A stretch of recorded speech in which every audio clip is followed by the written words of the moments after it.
asalaamaaleykum sumay mbokk sumay xarit technicien yi may suivre ci Facebook TikTok namoon naa leen gëj naa def ay vidéo li ko waral chantier yi rek chantier yi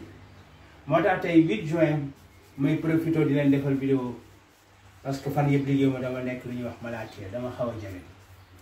bon tey maa ngi ñëw ci loi des ohms di jéem a def nag comme ni sama doom ji bi di wax électricien en wolof dana xaw a jafe parce que électricité mathématique la li tax muy jafe di expliquer en wolof dama dul xam ni ñuy waxee tension bi du ma xam ni ñuy waxee ampérage bi du ma xam ni ñuy waxee résistance bi parce que wolof jàpp naa ne man daanaka langue la pour wax la rek waaye dina doon it langue bu jafe pour ñu di ci jàng parce que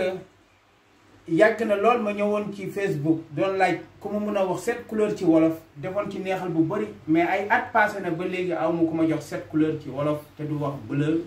du wax mboq indil ma ay couleurs ma xam ko ci wolof mais danaa def suma kéemtalaay kantan nu mu gën a terre à terre ba ñu may waxal ñu mun ko xam te maa ngi ñëw ci loi des ohms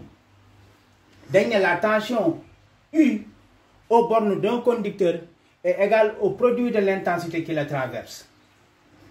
Waaw ohm mooy unité de mesure bi ñuy utiliser suñuy calculer ay résistance waaw benn physicien bu ñuy wax George Simon Ohm moo ko fi wëcc moom la ñuy utiliser suñuy def calcul de résistance li ko waral fii calcul de résistance mi ngi ni I c'est la tension aux bornes de la résistance en volts. I bi c'est l'intensité qui traverse la résistance. R bi mooy la valeur de la résistance en ohm léegi dañuy ñëw ñu ne fii comme par exemple su ma defee nii def naa nii def nii fii ma am I fii ma am R bi ma jox ko 73,3 ohm fii ma daal di ko jox 3 ampères léegi fii su ma bëggee xam fii bu ma bëggee xam I bi dañ ne da ngay jël résistance I dañ ne I égale R multiplié par I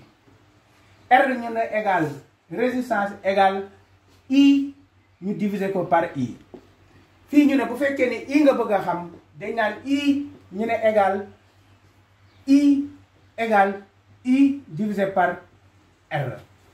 léegi mi ngi nii fii boo ko bëggee xam da ngay jël la résistance mi ngi nii 73,3 multiplié ko par 3 3 fois 3 9 mi ngi nii 3 fois 3 9 3 fois 7 21 210 volts mi ngi nii fii gis ngeen ko c'est en volts mi ngi nii bu ngeen di xool fii ñu daal di ñëw 220 volts 3